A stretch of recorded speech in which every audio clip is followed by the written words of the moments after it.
Hey, this is Sasha, and I want to thank you for joining me today. And in today's video, I want to share with you some insight about what can happen when you raise your prices.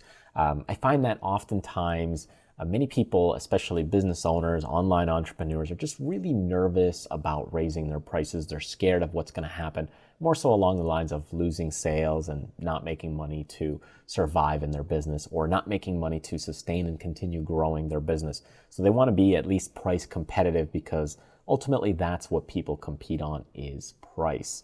But I want to share with you some of the benefits that go along with raising your prices, and how much deeper you can take your business, how much acceleration you can get out of it just from raising your prices. So don't worry or stress too much about raising your prices, because if you look at the worst case scenario, there's only a couple of really main things that can happen if you do raise your prices. And, there are some kind of caveats that do happen if you raise your prices, which I'll share with you in a minute. But first things first, let's look at the worst case scenario when you raise your prices. What can actually happen? Let's take a look at the three things that can happen when you raise your prices. So, let's just briefly just go 1, 2, and 3, and then we'll break it down. So the first thing that most people are actually worried about is sales actually can go down when you raise your prices. And in that case, people believe that you lose money.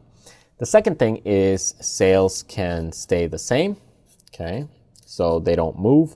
And the third thing is sales can go up, okay? So that can ultimately happen within your business as you start looking into raising your prices. So let's say you had a product that was a $50 product and you raised the price to $75. So that's what we're going to play with right here. So we went from a $50 product and we go into a $75 product.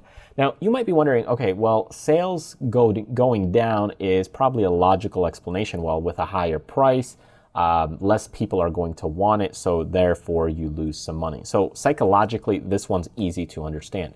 The next thing is why would sales stay the same? So on a psychological basis, when we look at this, okay, if you have 100 customers or 100 sales and you raise your prices right here to $75 and sales stay the same, well, you're basically making $25 more from each one of those sales, okay? You're making more money on a per sale basis, but they stay the same because the value that you're giving your customers is worth it. It's worth that extra $25. They're willing to pay that additional money because the product or service is just that good. Now, from your standpoint, you see it from a different side of view, like a different mirror. For you, you might say, well, I had it at 50 before, but, now I want to raise it to 75. You may feel uncomfortable raising it there because you have that emotional tie to it. But for other people, they might say that you are worth it. So that's why sales may stay the same. And the third psychological reason why, or things that happen when you raise prices, is that sales can actually go up. And this ultimately happens because some people are choosing things just simply based on price. And they choose it based on price also because it shows us that certain priced items that are more expensive are actually better. So now they think that, because you're $75 for that product or service, you're actually better and you probably are more professional, so I'll buy from you. Okay, so that's another reason why sales really could go up right there, or the psychological version of it. So if you break it down really, and you start looking at things, let's just say if you had, let's say 100 sales, okay, initially, and again, you're multiplying this times your $50 per item, and then when sales drop, okay, so this would be $5,000, and then when sales drop now, okay, because remember now you're raising the prices, you have $75, and you multiply that times, let's just say sales drop to 60 sales. So with 60 sales times $75, you're now all of a sudden making $4,500. It's not exactly the same amount. You're basically 500 less, but it's pretty close. And for me, the way I look at it is I'm only reducing my amount by 500, but I have to deal with almost half as many clients. I don't have to deal with the customer service, the support.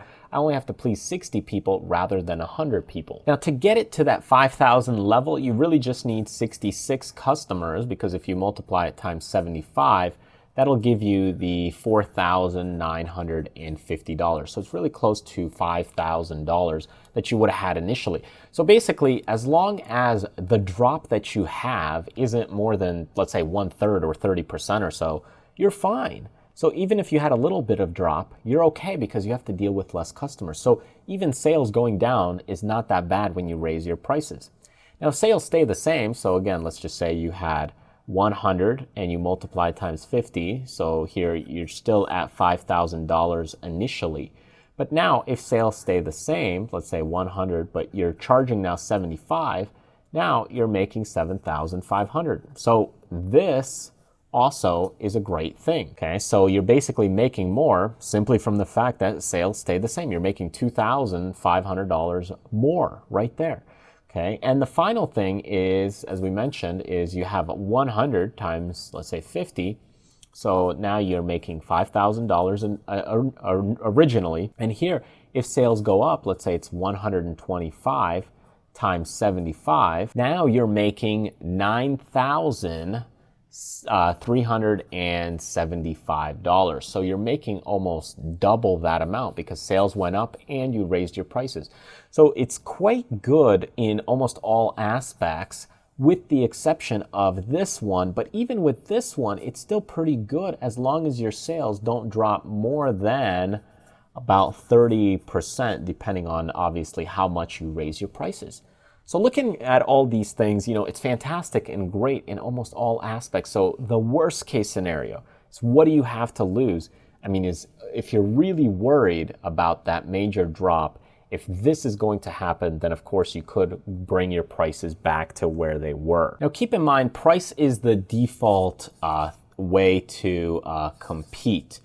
This is the normal way that most people and most businesses compete, simply because it's the easiest. If you go overseas and people are dangling items and objects in front of you, they compete on price. $5, $5, $5, $2, $1. They're competing on price. But there's other ways to compete when it comes to the industry. So don't just get boggled down on price. And what they are, and I'll give them to you right now, but I have a whole nother blog or video about this, is basically you have service. So you can compete based on service. Delivery is another way to compete. And that ultimately is, if the package shows up with nice bows and, nice presents, bonuses, things like that. So how quickly it gets delivered could be also delivery. Sales capacity is the other way to compete. That's number 4. That's basically your marketing that you're competing on. So if you have better marketing, better salesmanship, then you're competing on sales capacity. It's your ability to sell. It's one of the best leverage-based ways to compete. And then, of course, is your quality of the product, your quality of the service.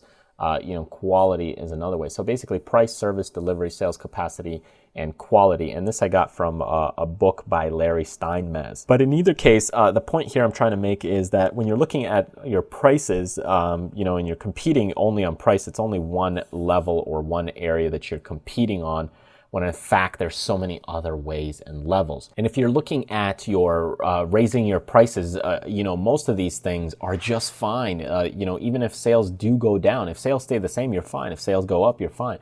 If sales go down, they have to go down by quite a bit for you to really even be hurt in a big way. Now, there are, of course, some caveats that go along with raising prices or even shifting prices around. For example, I shift prices around for my coaching sessions that I do, one-on-one consultations and sessions. For example, during the holidays, family vacations, prices are going to shift depending on my time and availability. And when you're testing these things and when you're testing prices and when you're getting booked up for things, and things are a little more expensive, sometimes people will see things that are a little bit cheaper and ask you for, hey, can I have it at the lower price? And vice versa. They may get a refund or want a refund and rebuy it. So sometimes those things do happen. They're usually rare, but again, be aware of these things. They do happen from time to time. Most of the time, most people are understanding to the fact that, hey, if you miss a sale, you've missed a sale. Prices are going to shift. If you don't have a coupon, you don't have a coupon. But in some instances, there will be some people that are just trying to kind of nickel and dime things or trying to get things at a discount. And they will ask for it. And that's okay. It's going to happen. And it's up to you really what you want to do. For me, I'm always looking to cater and please the customer. And sometimes you'll lose out on it. So people that have booked my coaching session, sometimes if they get a refund and then they want to rebook things, from time to time, I've had it happen to where they don't even rebook, and I've lost out on that time along with that money making it from the coaching session. Now, of course, I've changed my process a little bit to cater towards that and make things a little more clear. But be aware that sometimes these things do happen simply because they're lost in translation or because you were in the shift of changing your pricing structure. So just be aware of that as you go through the process. But ultimately, it's not the worst case because many of the future customers are going to be looking at the newer rates, which will be higher. And in that case, you'll be making more money, saving yourself some time, and you won't have to deal with as many customers. So you can really add more value to the current customers that you have. All right, so thanks for joining me in this video. If you want to continue watching other training videos like this one, just click this thumbnail right here. You'll continue training and learning from me. But if you want to get on my newsletter list where I share some exclusive business training content, then click the link right over here on this side. Get on the newsletter list, enter your name and email address, and then I'll send you those newsletters as they are released. Thanks again. In the end, remember, do what you love, contribute to others, but most importantly, live life abundantly. I'll see you next time.